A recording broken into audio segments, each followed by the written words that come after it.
بسم الله الرحمن الرحيم. يا أيها الناس اتقوا ربكم الذي خلقكم من نفس واحدة وخلق منها زوجها. بسم الله الرحمن الرحيم. يا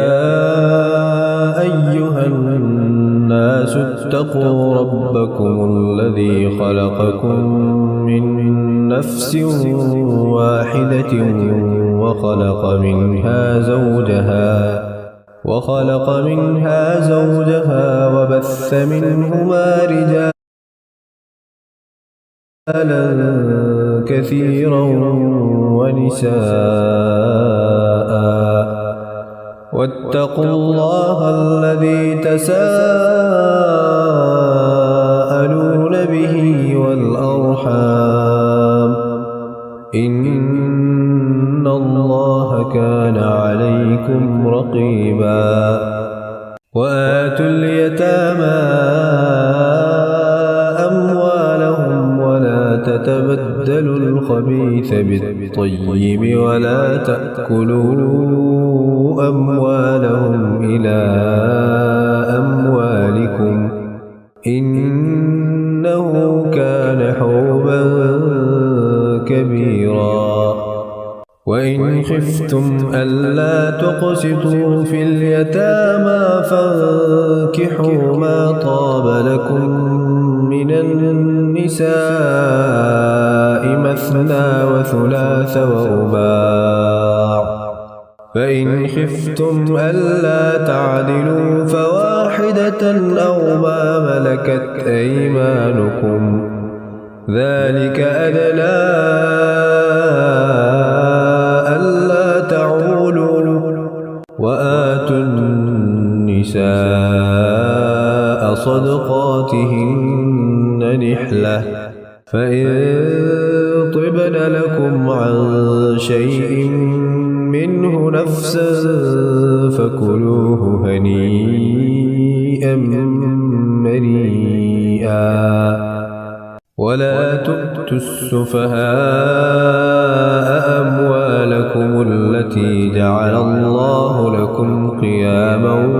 وارزقوهم فيها واكسوهم وقولوا لهم قولا معروفا. وابتلوا اليتامى حتى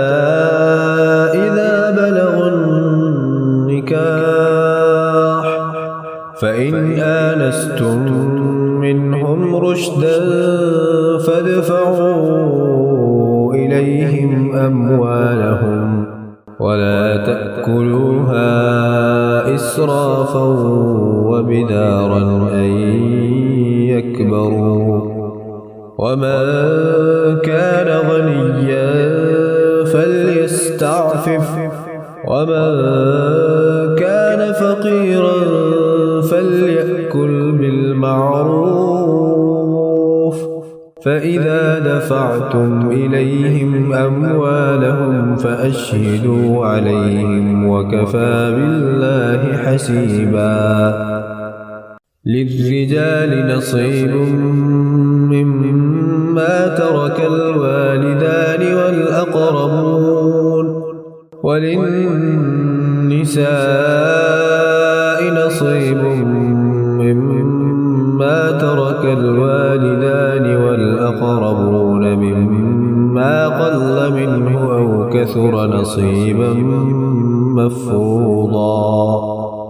وإذا حضر القسمة أولو القربى واليتامى والمساكين فارزقوهم منه وقولوا لهم قولا معروفا. وليخشى الذين لو تركوا من خلفهم ذرية ضعافا خافوا عليهم فليتقوا الله وليقولوا قولا سديدا. إن الذين يأكلون أموال اليتامى ظلما إنما يأكلون في بطونهم نارا وسيصلون سعيرا يوصيكم الله في أولادكم للذكر مثل حظ الأنثيين فإن كن نساء فوق 2 فلهن ثلثا ما ترك وإن كانت واحدة فلها النصف ولأبويه لكل واحد منهما السدس مما ترك إن كان له ولد فإن لم يكن له ولد وورثه أبواه فلأمه الثلث فإن كان له إخوة فلأمه السدس من بعد وصية يوصي بها أو دين آباؤكم وأبناؤكم لا تدرون أيهم أقرب لكم نفعا فريضة من الله إن الله كان عليما حكيما ولكم نصف ما ترك أزواجكم إن لم يكن لهن ولد فإن كان لهن ولد فلكم الربع مما تركن من بعد وصية يوصين بها أو دين ولهن الربع مما تركتم إن لم يكن لكم ولد فإن كان لكم ولد فلهن الثمن مما تركتم من بعد وصية توصون بها أو دين وإن كان رجل يورث كلالة أو امرأة وله أخ أو أخت فلكل واحد منهما السدس فإن كانوا أكثر من ذلك فهم شركاء في الثلث من بعد وصية يوصى بها أو دين غير مضار وصية من الله والله عليم حليم تلك حدود الله ومن يطع الله ورسوله يدخله جنات تجري من تحتها الأنهار خالدين فيها وذلك الفوز العظيم ومن يعص الله ورسوله ويتعد حدوده يدخله نارا خالدا فيها وله عذاب مهين واللاتي يأتين الفاحشة من نسائكم فاستشهدوا عليهن 4 منكم فإن شهدوا فأمسكوهن في البيوت حتى يتوفاهن الموت أو يجعل الله لهن سبيلا واللذان يأتيانها منكم فآذوهما فإن تابا وأصلحا فأعرضوا عنهما إن الله كان توابا رحيما إنما التوبة على الله للذين يعملون السوء بجهالة ثم يتوبون من قريب فأولئك يتوب الله عليهم وكان الله عليما حكيما وليست التوبة للذين يعملون السيئات حتى إذا حضر أحدهم الموت قال إني تبت الآن ولا الذين يموتون وهم كفار أولئك أعتدنا لهم عذابا أليما يا أيها الذين آمنوا لا يحل لكم أن ترثوا النساء كرها ولا تعضلوهن لتذهبوا ببعض ما آتيتموهن إلا أن يأتين بفاحشة مبينة وعاشروهن بالمعروف فإن كرهتموهن فعسى أن تكرهوا شيئا ويجعل الله فيه خيرا كثيرا وإن أردتم استبدال زوج مكان زوج وآتيتم إحداهن قنطارا فلا تأخذوا منه شيئا أتأخذونه بهتانا وإثما مبينا وكيف تأخذونه وقد أفضى بعضكم إلى بعض وأخذن منكم ميثاقا غليظا ولا تنكحوا ما نكح آباؤكم من النساء إلا ما قد سلف إنه كان فاحشة ومقتا وساء سبيلا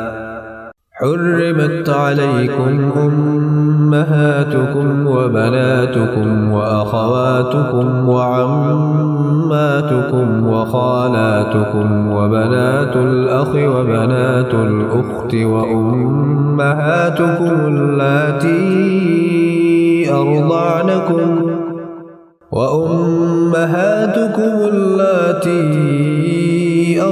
أرضعنكم وأخواتكم من الرضاعة وأمهات نسائكم وربائبكم اللاتي في حجوركم من نسائكم اللاتي دخلتم بهن فإن لم تكونوا دخلتم بهن فلا جناح عليكم وحلائل أبنائكم الذين من أصلابكم وأن تجمعوا بين الأختين إلا ما قد سلف إن الله كان غفورا رحيما والمحصنات من النساء إلا ما ملكت أيمانكم كتاب الله عليكم وأحل لكم ما وراء ذلكم أن تبتغوا بأموالكم محصنين غير مسافحين فما استمتعتم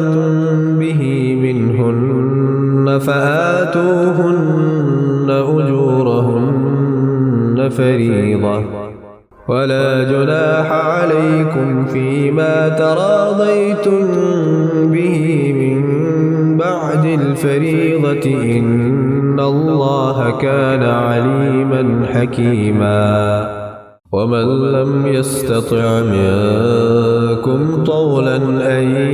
ينكح المحصنات المؤمنات فمما ملكت أيمانكم من فتياتكم المؤمنات والله أعلم بإيمانكم بعضكم من بعض فانكحوهن بإذن أهلهن وآتوهن أجورهن بالمعروف محصنات غير مسافحات ولا متخذات أخدان فإذا أحصن فإن أتين بفاحشة فعليهن نصف ما على المحصنات من العذاب ذلك لمن خشي العنة منكم وأن تصبروا خير لكم والله غفور رحيم يريد الله ليبين لكم ويهديكم سنن الذين من قبلكم ويتوب عليكم والله عليم حكيم والله يريد أن يتوب عليكم ويريد الذين يتبعون الشهوات أن تميلوا ميلا عظيما يريد الله أن يخفف عنكم وخلق الإنسان ضعيفا يا أيها الذين آمنوا لا تأكلوا أموالكم بينكم بالباطل إلا أن تكون تجارة عن تراض منكم ولا تقتلوا أنفسكم إن الله كان بكم رحيما ومن يفعل ذلك عدوانا وظلما فسوف نصليه نارا وكان ذلك على الله يسيرا إن تجتنبوا كبائر ما تنهون عنه نكفر عنكم سيئاتكم وندخلكم مدخلا كريما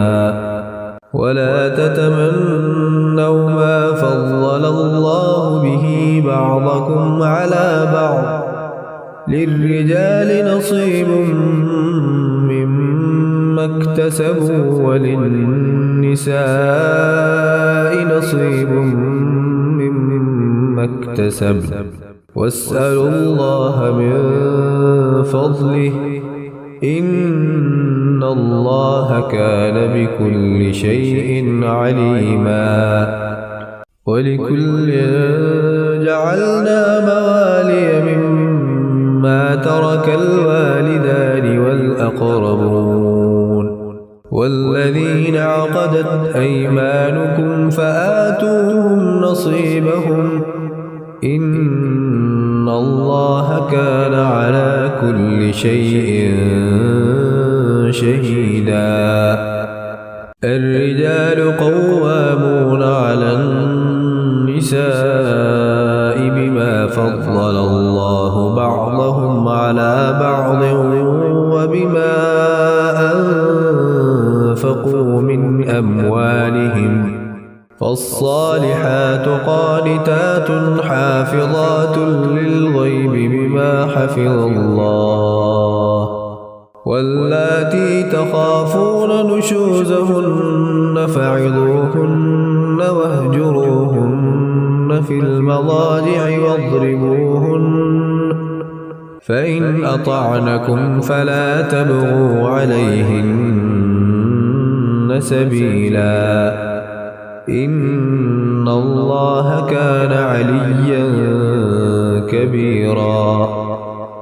وإن خفتم شقاق بينهما فبعثوا حكما من أهله وحكما من أهلها إن يريدا إصلاحا يوفق الله بينهما إن الله كان عليما خبيرا واعبدوا الله ولا تشركوا به شيئا وبالوالدين إحسانا وبذي القربى واليتامى والمساكين والجار ذي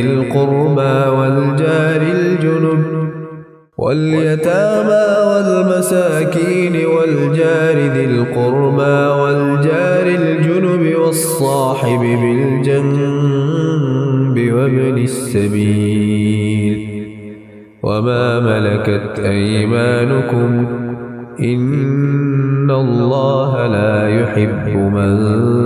كان مختالا فخورا الذين يبخلون ويأمرون الناس بالبخل ويكتمون ما آتاهم الله من فضله وأعتدنا للكافرين عذابا مهينا والذين ينفقون أموالهم رئاء الناس ولا يؤمنون بالله ولا باليوم الآخر ومن يكن الشيطان له قرينا فساء قرينا وماذا عليهم لو آمنوا بالله واليوم الآخر وأنفقوا مما رزقهم الله وكان الله بهم عليما إن الله لا يظلم مثقال ذرة وإن تك حسنة يضاعفها ويؤت من لدنه أجرا عظيما فكيف إذا جئنا من كل أمة بشهيد وجئنا بك على هؤلاء شهيدا يومئذ يود الذين كفروا وعصوا الرسول لو تسوى بهم الأرض ولا يكتمون الله حديثا يا أيها الذين آمنوا لا تقربوا الصلاة وأنتم سكارى حتى تعلموا ما تقولون ولا جنبا إلا عابري سبيل حتى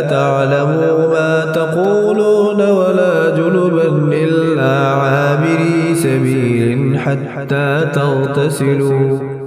وإن كنتم مرضى أو على سفر أو جاء أحد منكم من الغائط أو لامستم النساء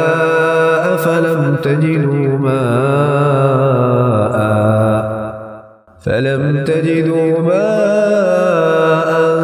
فتيمموا صعيدا طيبا فامسحوا بوجوهكم وأيديكم إن الله كان عفوا غفورا ألم تر إلى الذين أوتوا نصيبا من الكتاب يشترون الضلالة ويريدون أن تضلوا السبيل والله أعلم بأعدائكم وكفى بالله وليا وكفى بالله نصيرا نصيرا من الذين هادوا يحرفون الكلم عن مواضعه ويقولون سمعنا وعصينا واسمع غير مسمع وراعنا ليا بألسنتهم وطعنا في الدين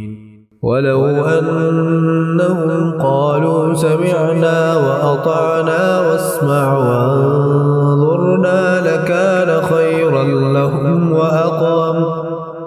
ولكن لعنهم الله بكفرهم فلا يؤمنون إلا قليلا يا أيها الذين أوتوا الكتاب آمنوا بما نزلنا مصدقا لما معكم من قبل أن نطمس وجوها فنردها على أدبارها أو نلعنهم كما لعنا أصحاب السبت وكان أمر الله مفعولا إن الله لا يغفر أن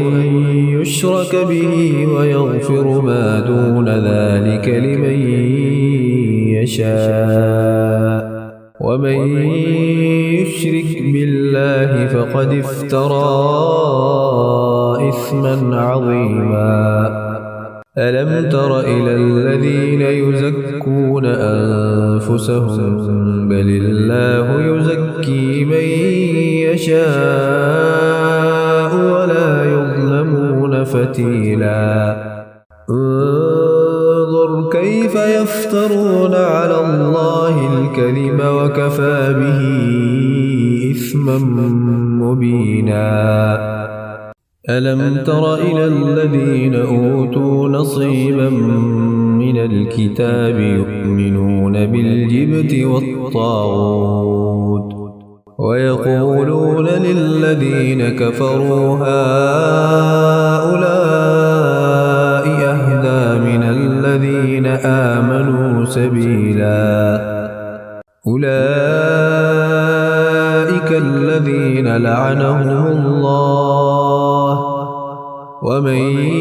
يلعن الله فلن تجد له نصيرا أم لهم نصيب من الملك فإذا لا يؤتون الناس نقيرا أم يحسدون الناس على ما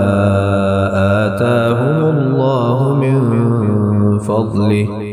فقد آتينا آل إبراهيم الكتاب والحكمة وآتيناهم ملكا عظيما فمنهم من آمن به ومنهم من صد عنه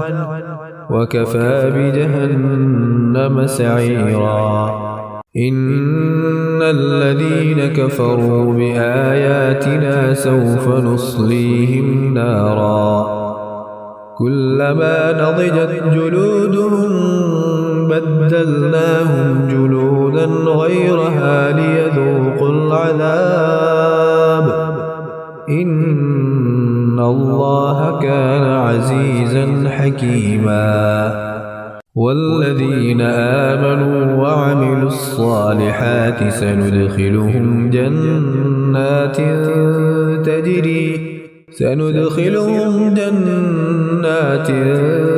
تجري من تحتها الأنهار خالدين فيها أبدا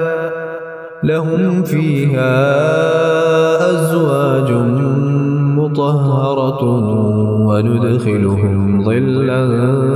ظليلا إن الله يأمركم أن تؤدوا الأمانات إلى أهلها وإذا حكمتم بين الناس أن تحكموا بالعدل إن الله نعم ما يعظكم به إن الله كان سميعا بصيرا يا أيها الذين آمنوا أطيعوا الله وأطيعوا الرسول وأولي الأمر منكم فإن تنازعتم في شيء فردوه إلى الله والرسول إن كنتم تؤمنون بالله واليوم الآخر ذلك خير وأحسن تأويلا ألم تر إلى الذين يزعمون أنهم آمنوا بما أنزل إليك وما أنزل من قبلك يريدون أن يتحاكموا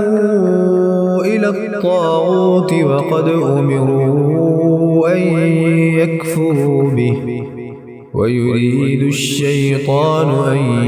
يضلهم ضلالا بعيدا وإذا قيل لهم تعالوا إلى ما أنزل الله وإلى الرسول رأيت المنافقين يصدون عنك صدودا فكيف إذا أصابتهم مصيبة بما قدمت أيديهم ثم جاءوك يحلفون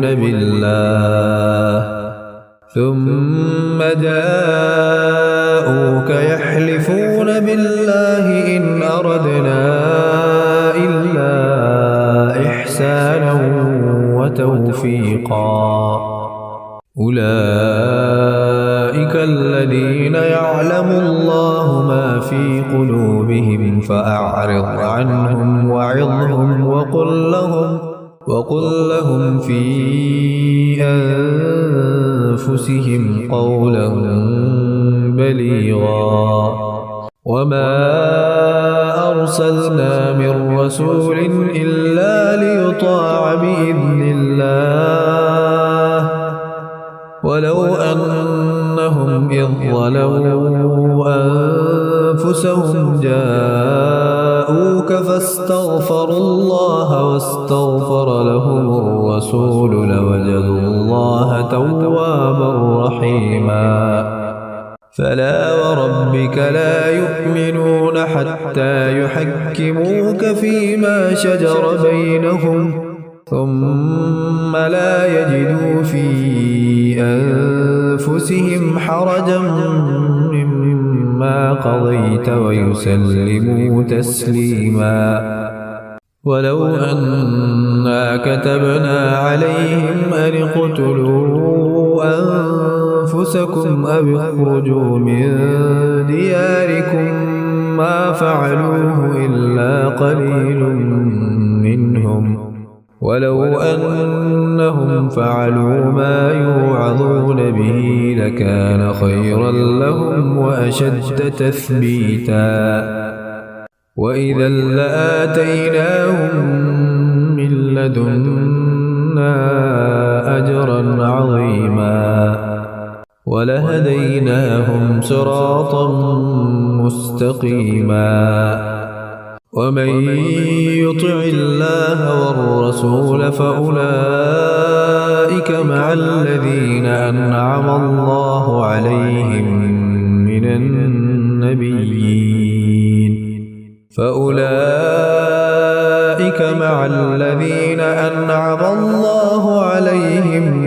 من النبيين والصديقين والشهداء والصالحين وحسن أولئك رفيقا ذلك الفضل من الله وكفى بالله عليما يا أيها الذين آمنوا خذوا حذركم فانفروا ثبات أو وإن منكم لمن ليبطئن فإن أصابتكم مصيبة قال قد أنعم الله علي إذ لم أكن معهم شهيدا ولئن أصابكم فضل من الله ليقولن كأن لم تكن بينكم وبينه مودة يا ليتني كنت معهم فأفوز فوزا عظيما فليقاتل في سبيل الله الذين يشرون الحياة الدنيا بالآخرة ومن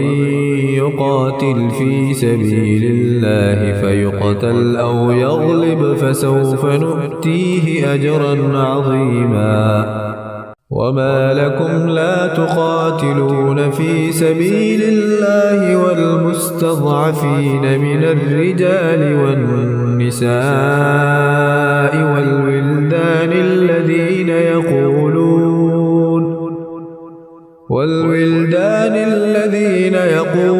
ربنا أخرجنا من هذه القرية الظالم أهلها واجعل لنا من لدنك وليا واجعل لنا من لدنك نصيرا الذين آمنوا يقاتلون في سبيل الله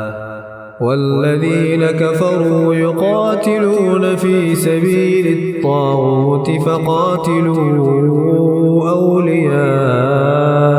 الشيطان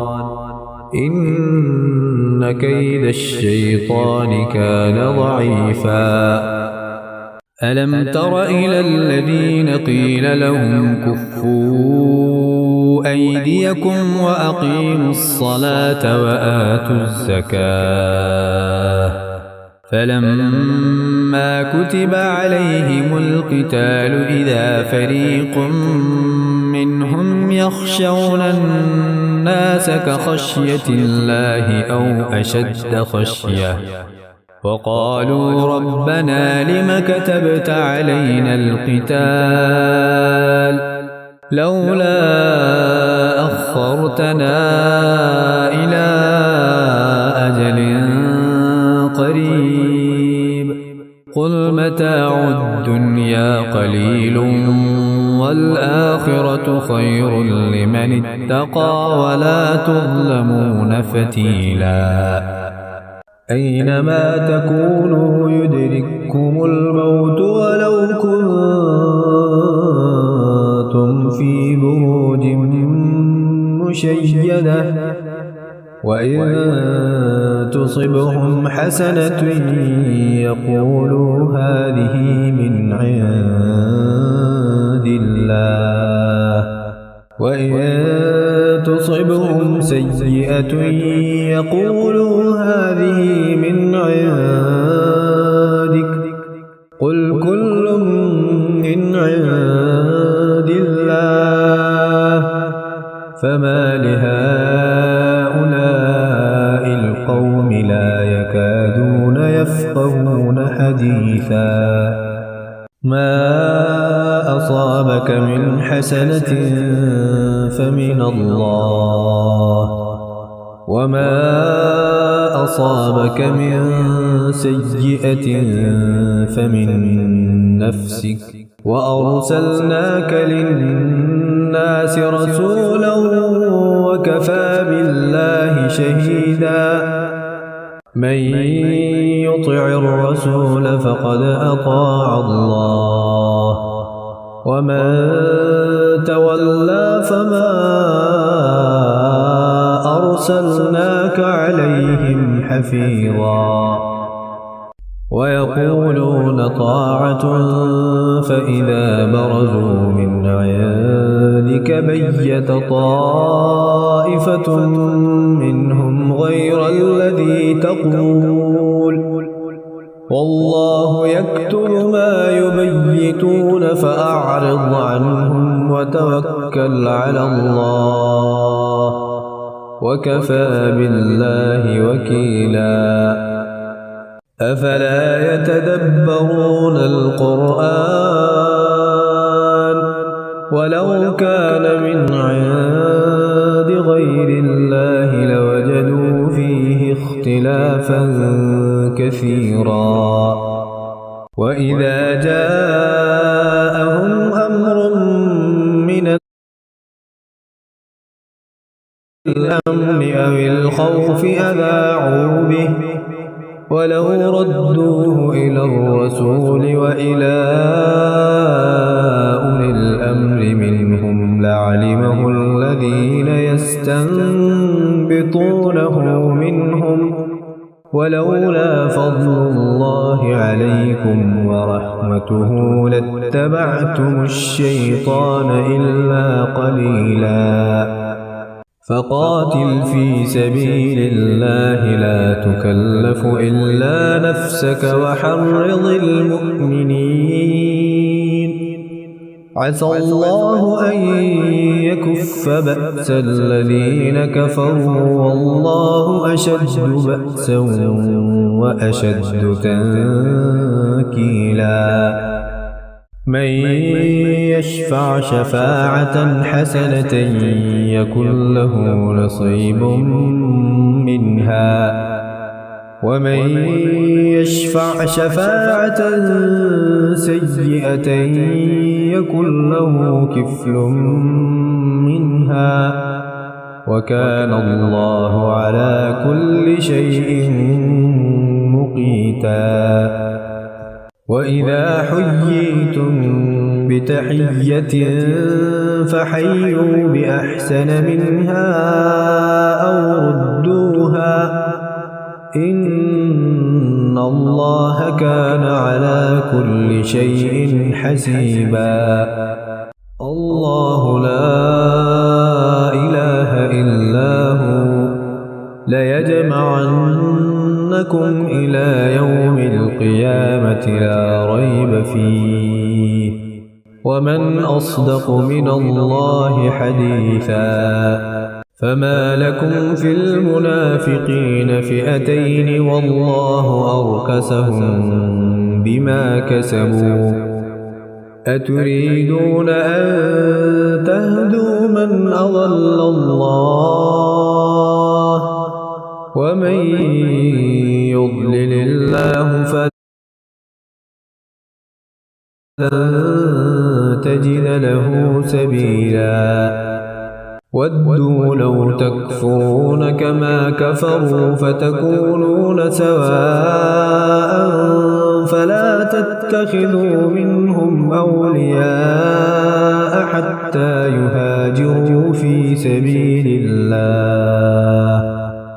فإن تولوا فخذوهم واقتلوهم حيث وجدتموهم ولا تتخذوا منهم وليا ولا نصيرا إلا الذين يصلون إلى قوم بينكم وبينهم ميثاق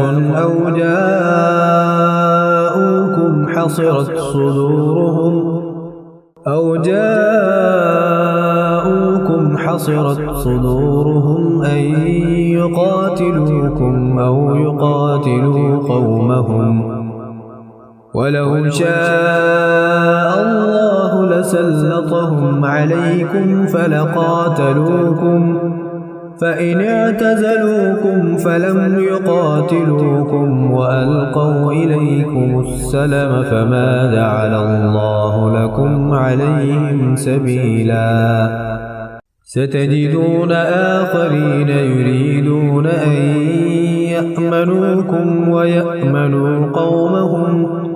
كلما ردوا إلى الفتنة أوكسوا فيها فإن لم يعتزلوكم ويلقوا إليكم السلم ويكفوا أيديهم فخذوهم واقتلوهم حيث ثقفتموهم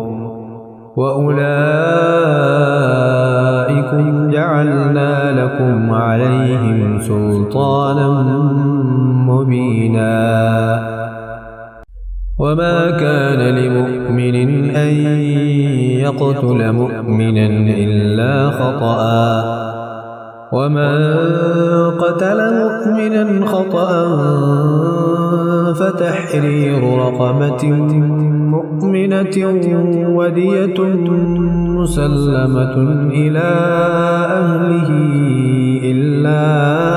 أن يصدقوا فإن كان من قوم عدو لكم وهو مؤمن فتحرير رقبة مؤمنة وإن كان من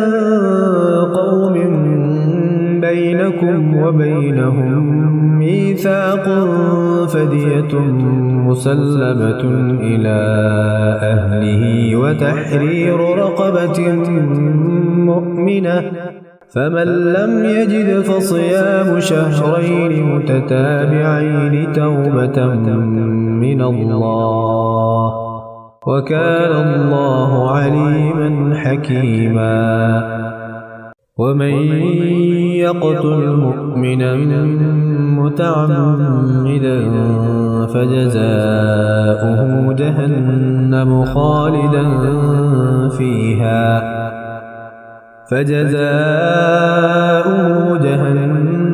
خالدا فيها وغضب الله عليه ولعنه وأعد له عذابا عظيما يا أيها الذين آمنوا إذا ضربتم في سبيل الله فتبينوا ولا تقولوا لمن ألقى إليكم السلام لست مؤمنا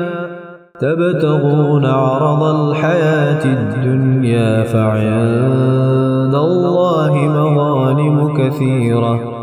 كذلك كنتم من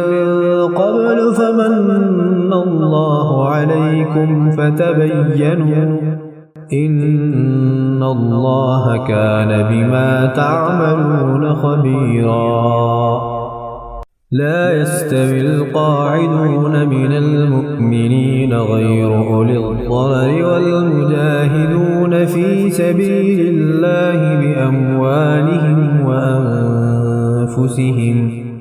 فضل الله المجاهدين بأموالهم وأنفسهم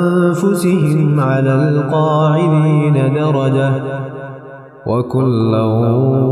وعد الله الحسنى وفضل الله المجاهدين على القاعدين أجرا عظيما درجات منه ومغفرة ورحمة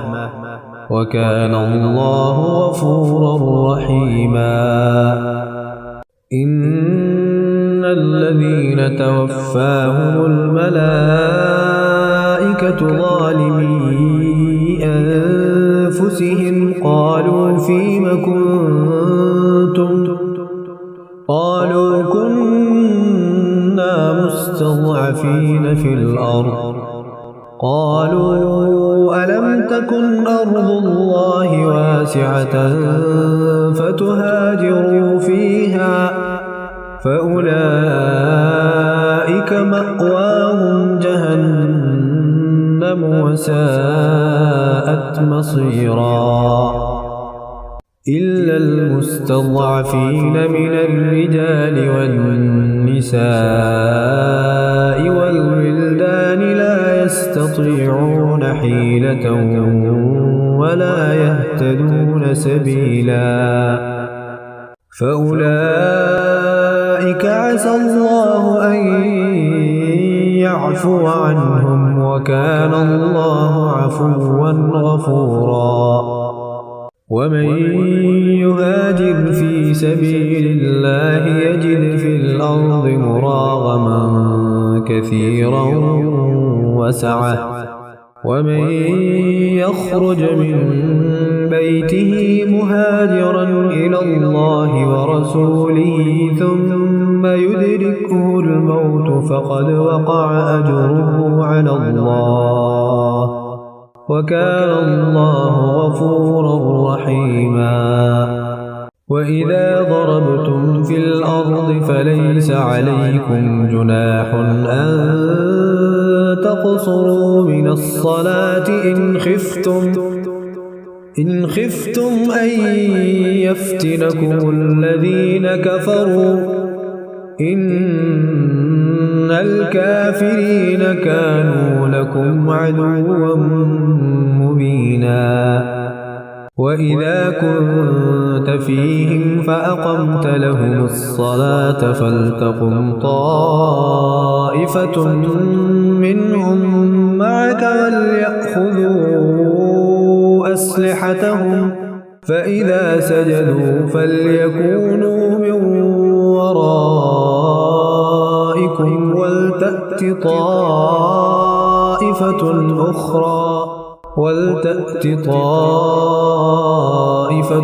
أخرى لم يصلوا فليصلوا معك وليأخذوا حذرهم وأسلحتهم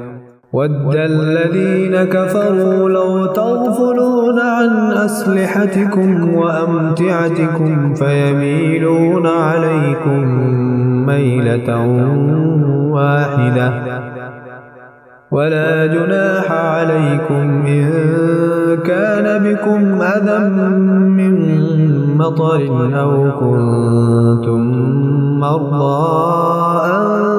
تضعوا أسلحتكم وخذوا حذركم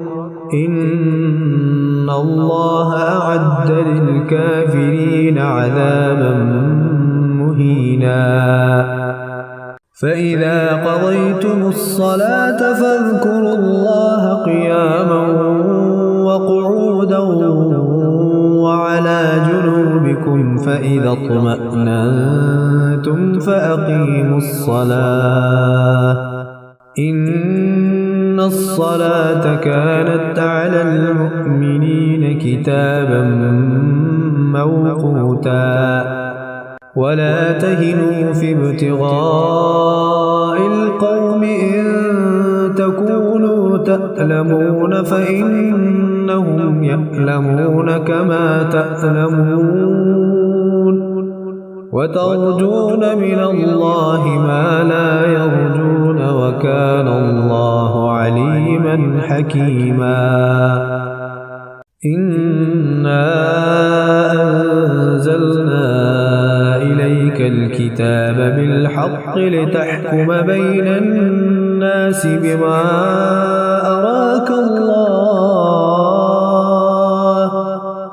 ولا تكن للخائنين خصيما واستغفر الله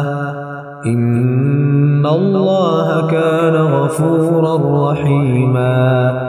ولا تجادل عن الذين يختانون أنفسهم إن الله لا يحب من كان خوانا أثيما. يستخفون من الناس ولا يستخفون من الله وهو معهم إذ يبيتون ما لا يرضى من القول وكان الله بما يعملون محيطا. ها أنتم هؤلاء جادلتم عنهم في الحياة الدنيا فمن يجادل الله عنهم يوم القيامة أم من يكون عليهم وكيلا. ومن يعمل سوءا أو يظلم نفسه ثم يستغفر الله يجد الله غفورا رحيما. ومن يكسب إثما فإنما يكسبه على نفسه وكان الله عليما حكيما. ومن يكسب خطيئة أو إثما ثم يرم به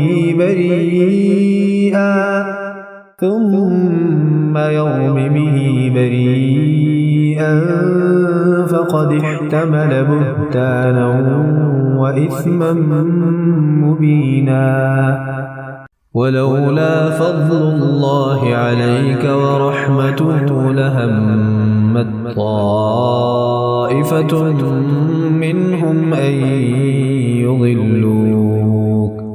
وما يضلون إلا أنفسهم وما يضرونك من شيء. وأنزل الله عليك الكتاب والحكمة وعلمك ما لم تكن تعلم وكان فضل الله عليك عظيما. لا خير في كثير من نجواهم إلا من أمر بصدقة أو معروف أو إصلاح بين الناس ومن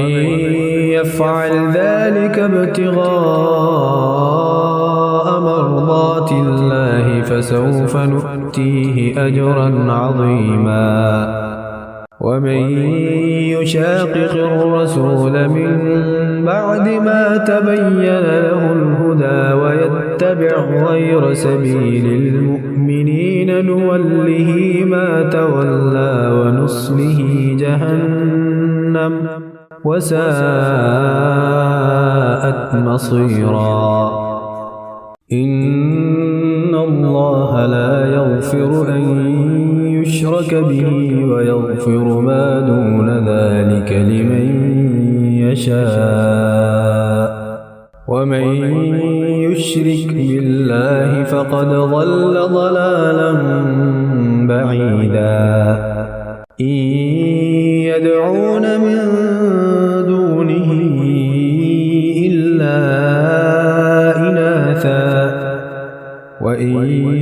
يدعون إلا شيطانا مريدا. لعنه الله وقال لأتخذن من عبادك نصيبا مفروضا ولأضلنهم ولأمنينهم ولآمرنهم فليبتكن آذان الأنعام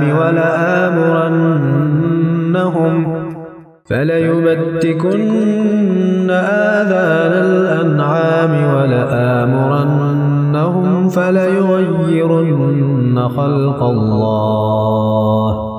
ومن يتخذ الشيطان وليا من دون الله فقد خسر خسرانا مبينا. يعدهم ويمنيهم وما يعدهم الشيطان إلا غرورا.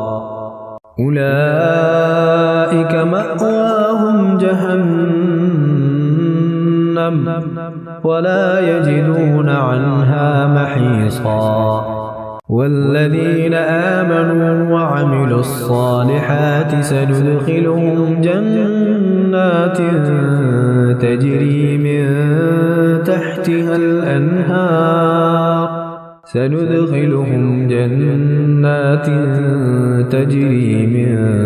تحتها الأنهار خالدين فيها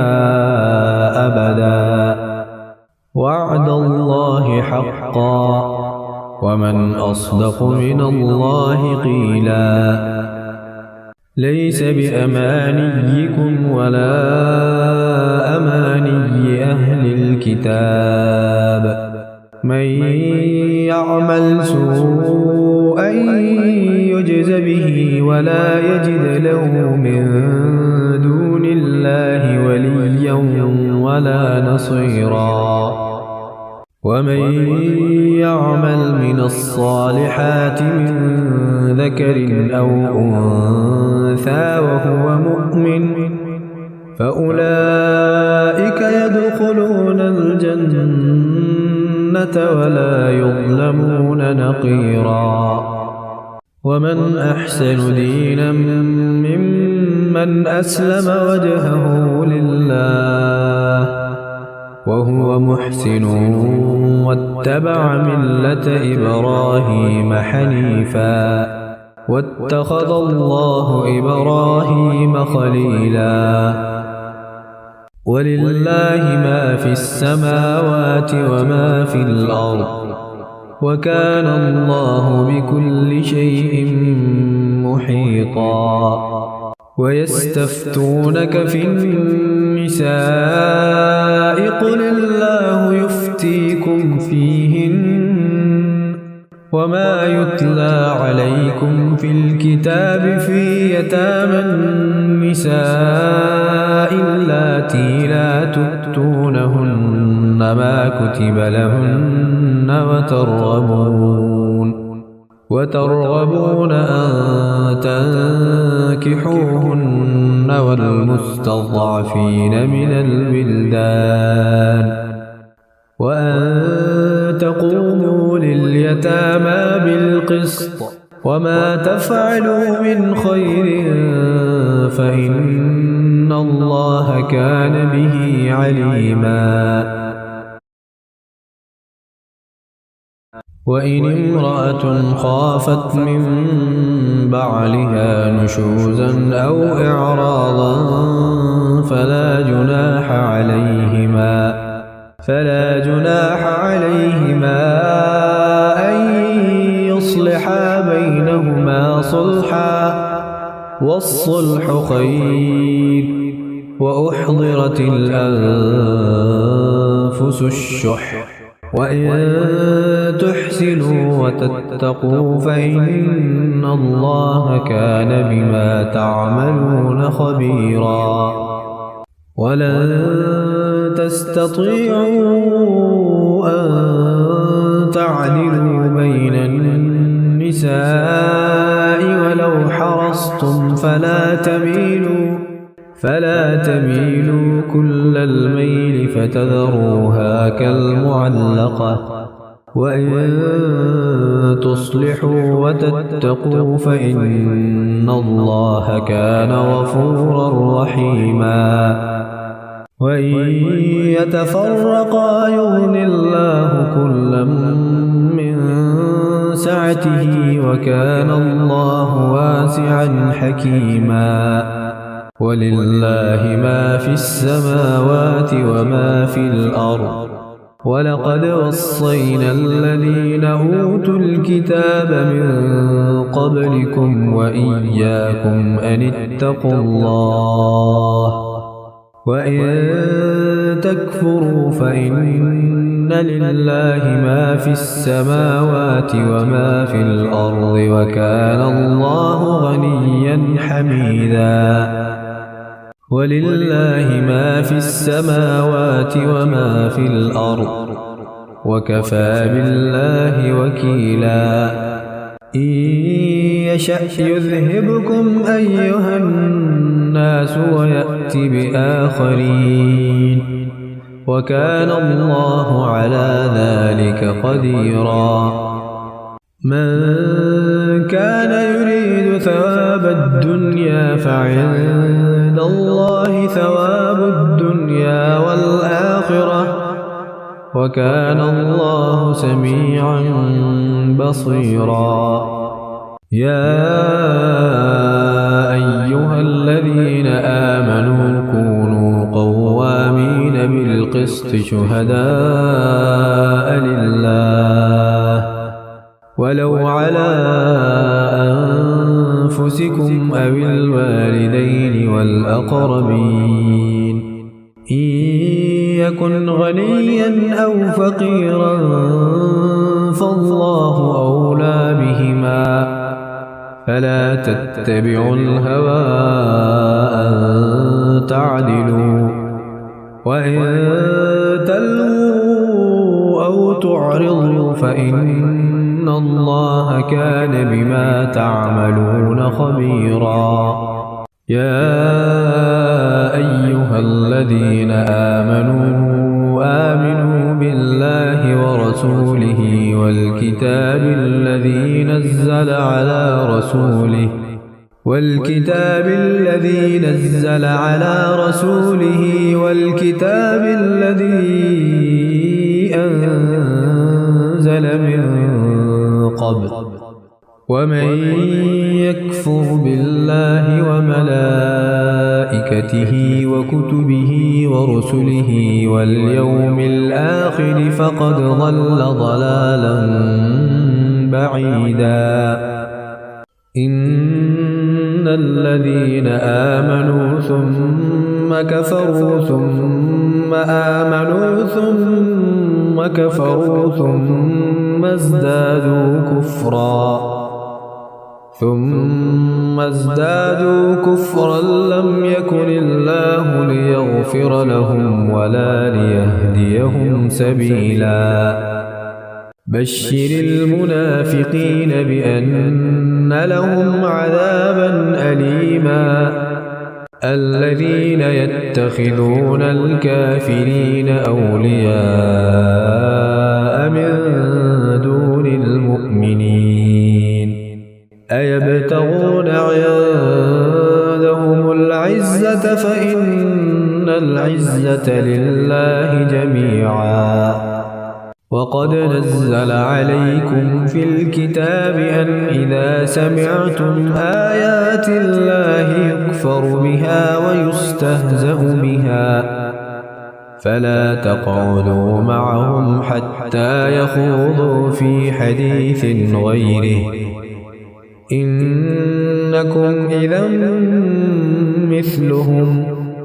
إن الله جامع المنافقين والكافرين في جهنم جميعا. الذين يتربصون بكم فإن كان لكم فتح من الله قالوا ألم نكن معكم، وإن كان للكافرين نصيب قالوا ألم نستحوذ عليكم ونمنعكم من المؤمنين،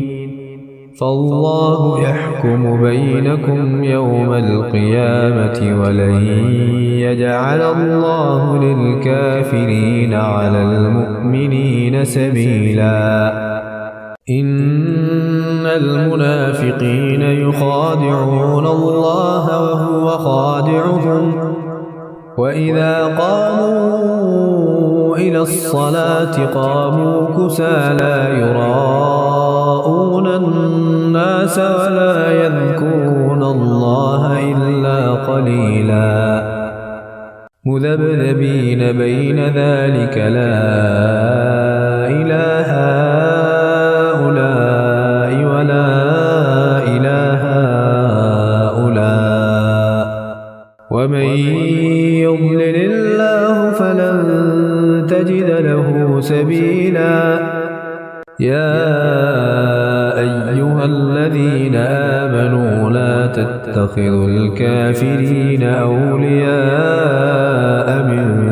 دون المؤمنين، أتريدون أن تجعلوا لله عليكم سلطانا مبينا. إن المنافقين في الدرك الأسفل من النار ولن تجد لهم نصيرا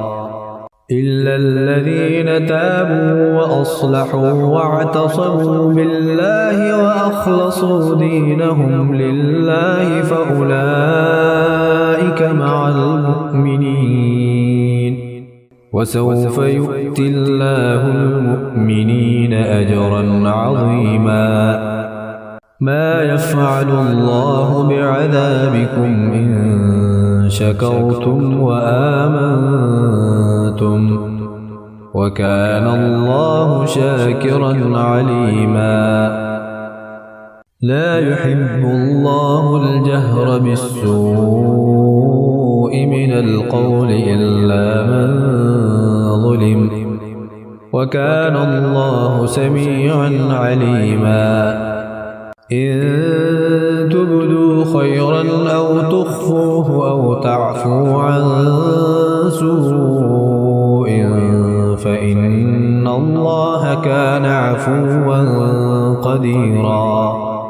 إن الذين يكفرون بالله ورسله ويريدون أن يفرقوا بين الله ورسله ويقولون نؤمن ببعض ونكفر ببعض ويريدون أن يتخذوا بين ذلك سبيلا، أولئك هم الكافرون حقا، وأعتدنا للكافرين عذابا مهينا. والذين آمنوا بالله ورسله ولم يفرقوا بين أحد منهم أولئك سوف يؤتيهم أجورهم، وكان الله غفورا رحيما. يسألك أهل الكتاب أن تنزل عليهم كتابا من السماء فقد سألوا موسى أكبر من ذلك فقالوا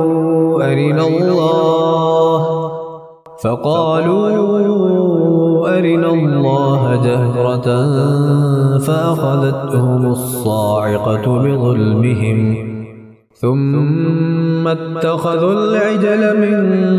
بعد ما جاءتهم البينات فعفونا عن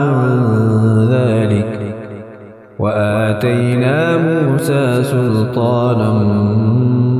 مبينا. ورفعنا فوقهم الطور بميثاقهم وقلنا لهم ادخلوا الباب سجدا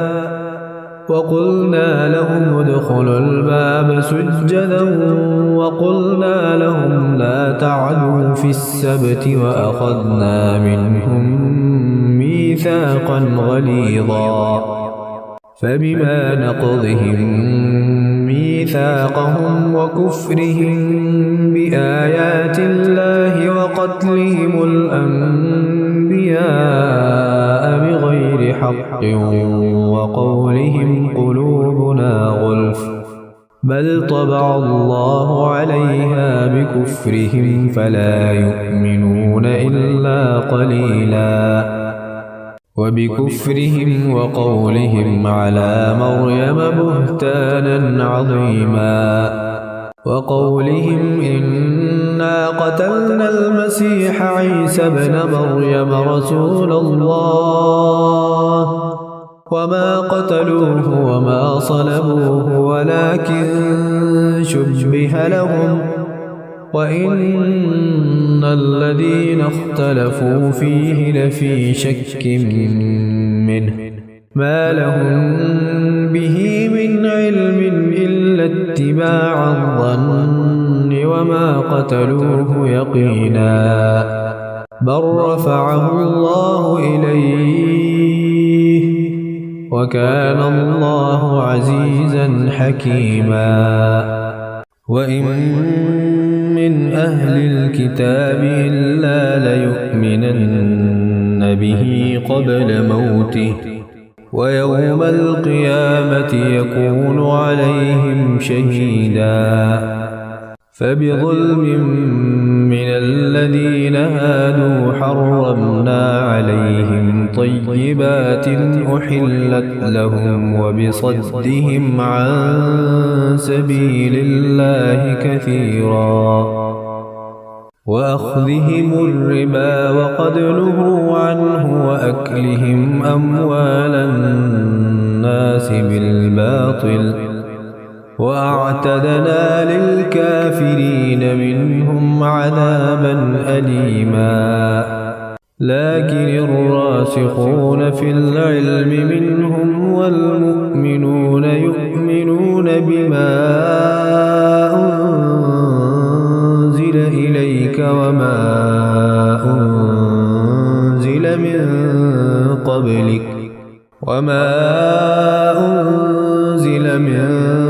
قبلك والمقيمين الصلاة والمؤتون الزكاة والمؤمنون بالله واليوم الآخر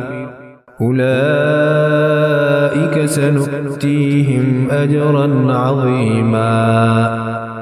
إنا أوحينا إليك كما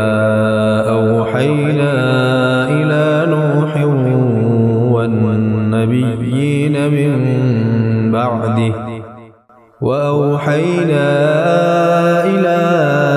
إبراهيم وإسماعيل وإسحاق ويعقوب والأسباط وعيسى وأيوب ويونس وهارون وسليمان وآتينا داود زبورا ورسلا قد قصصناهم عليك من قبل ورسلا لم نقصصهم عليك وكلم الله موسى تكليما رسلا مبشرين ومنذرين لئلا يكون للناس على الله حجة بعد الرسل وكان الله عزيزا حكيما لكن الله يشهد بما أنزل إليك أنزله بعلمه والملائكة يشهدون وكفى بالله شهيدا إن الذين كفروا وصدوا عن سبيل الله قد ضلوا ضلالا بعيدا إن الذين كفروا وظلموا لم يكن الله ليغفر لهم ولا ليهديهم طريقا إلا طريق جهنم خالدين فيها أبدا وكان ذلك على الله يسيرا يا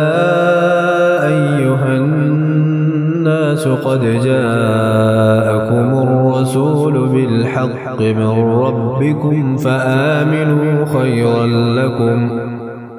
وإن تكفروا فإن لله ما في السماوات والأرض وكان الله عليما حكيما يا أهل الكتاب لا تغلوا في دينكم ولا تقولوا على الله إلا الحق إنما المسيح عيسى ابن مريم رسول الله وكلمته ألقاها إلى مريم وروح منه فآمنوا بالله ورسله ولا تقولوا ثلاثة انتهوا خيرا لكم إنما الله إله واحد سبحانه أن يكون له ولد له ما في السماوات وما في الأرض وكفى بالله وكيلا لن يستنكف المسيح أن يكون عبدا لله ولا الملائكة المقربون ومن يستنكف عن عبادته ويستكبر فسيحشرهم إليه جميعا فأما الذين آمنوا وعملوا الصالحات فيوفيهم أجورهم ويزيدهم من فضله وأما الذين استنكفوا واستكبروا فيعذبهم عذابا أليما ولا يجدون لهم من دون الله وليا ولا نصيرا. يا أيها الناس قد جاءكم برهان من ربكم وأنزلنا إليكم نورا مبينا. فأما الذين آمنوا بالله واعتصموا به فسيدخلهم في رحمة منه وفضل ويهديهم إليه صراطا مستقيما. يستفتونك قل الله يفتيكم في الكلالة إن امرؤ هلك ليس له ولد وله أخت فلها نصف ما ترك